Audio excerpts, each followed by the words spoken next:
Hi, Kat. Well, we're here at the Central Coast Kids Day Out, but there's no actual event this year. Oh no, Pete, but they are doing these great interviews on their website. Really? Like what sort of interviews? Well, the lovely people at Kids Day Out have been talking to specialists in their fields, all to do with early childhood, things parents may not know about, what services are available to help kids and families. That sounds like a great idea. Woohoo, that's great. Let's see what they have for us today.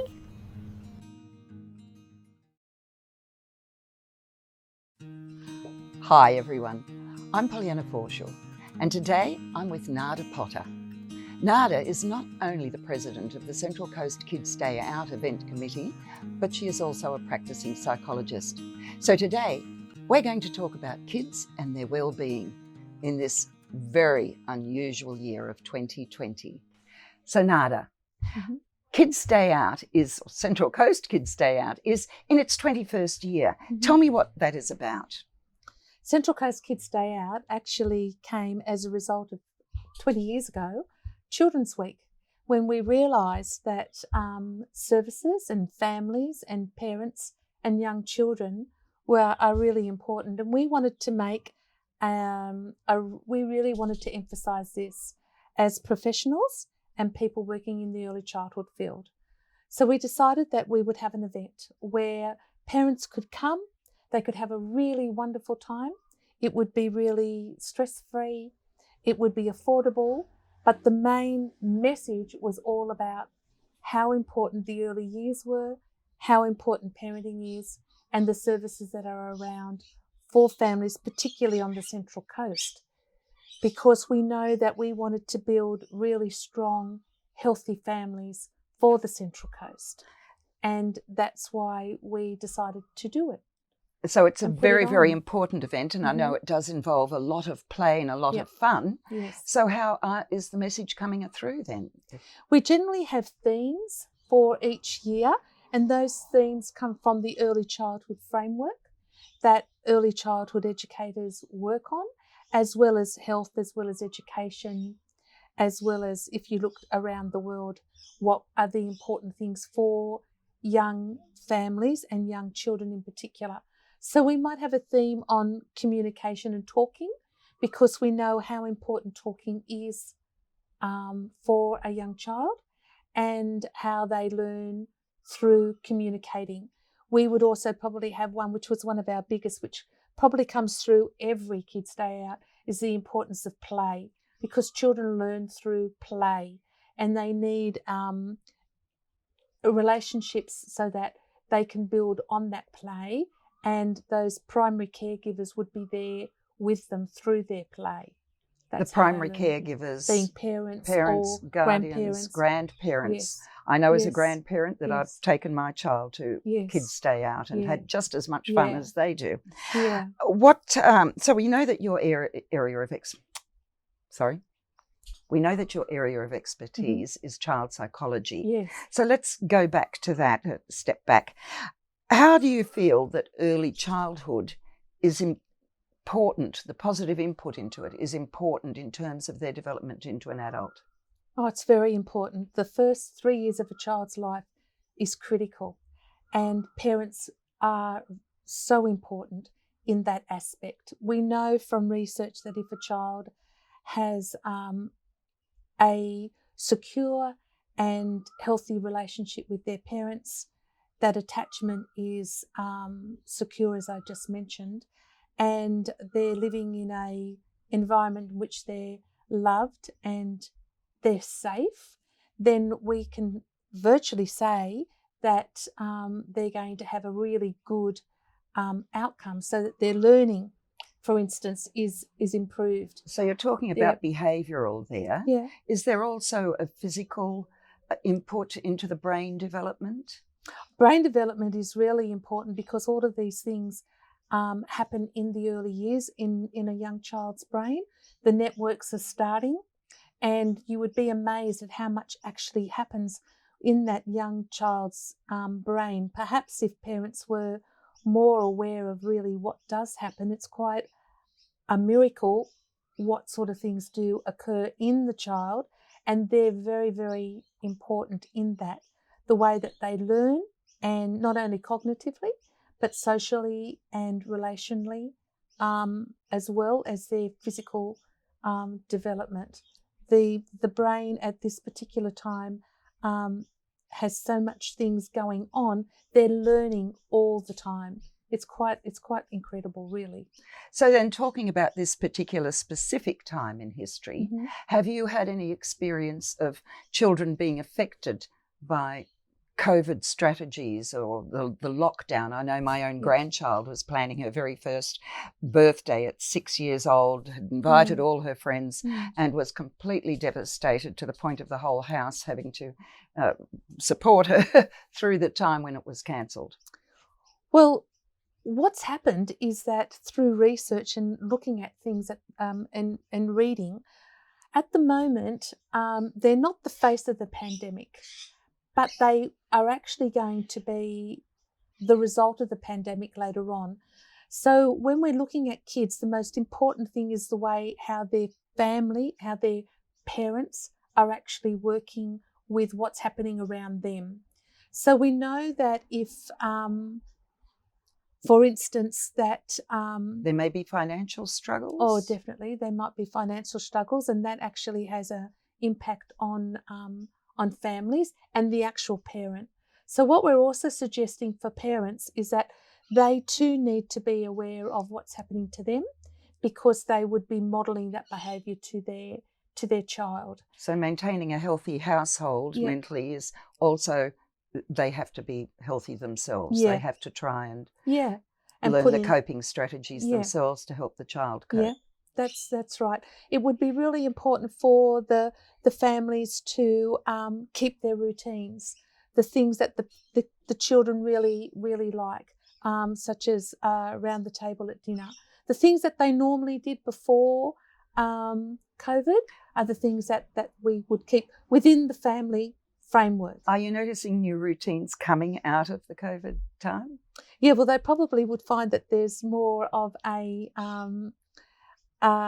they're more aware of what they're actually doing and what families are doing and what they can do.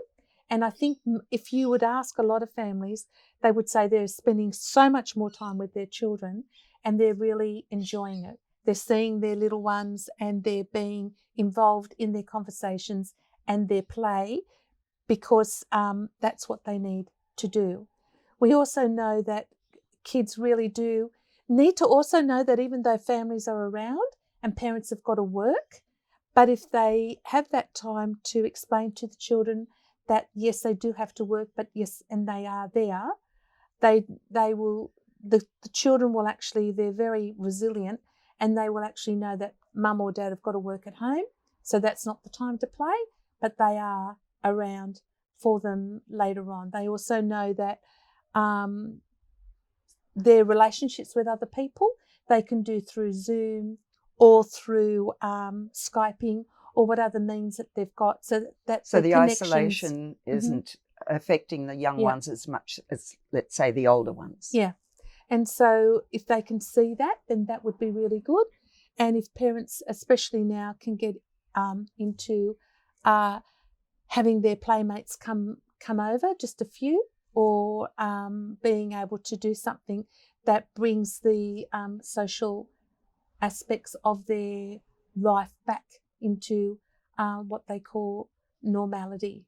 And that, but they do need to talk to them about what's happening, and they do need to see how that actually is affecting their child emotionally as well, to see whether the kids can actually manage that too. So if their child is not emotionally coping, if they are in trouble, if the parent has difficulty connecting, it can see something's happening, is there or are there any resources out there that parents can tap into?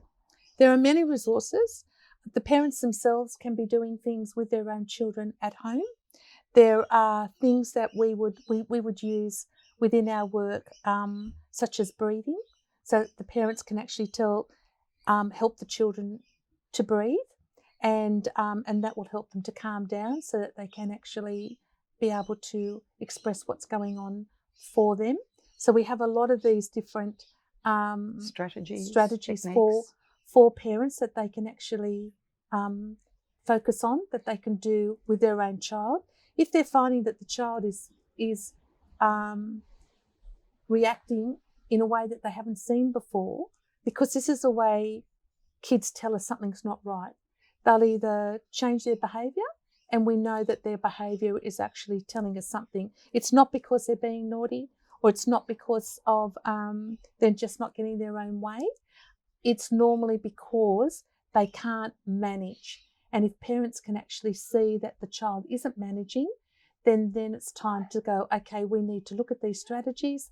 We need to see whether we need to go and visit somewhere, or go and ring an agency, or go and see the early childhood nurse that's available for them, or visit a psychologist if they need to do that. There are people within their own.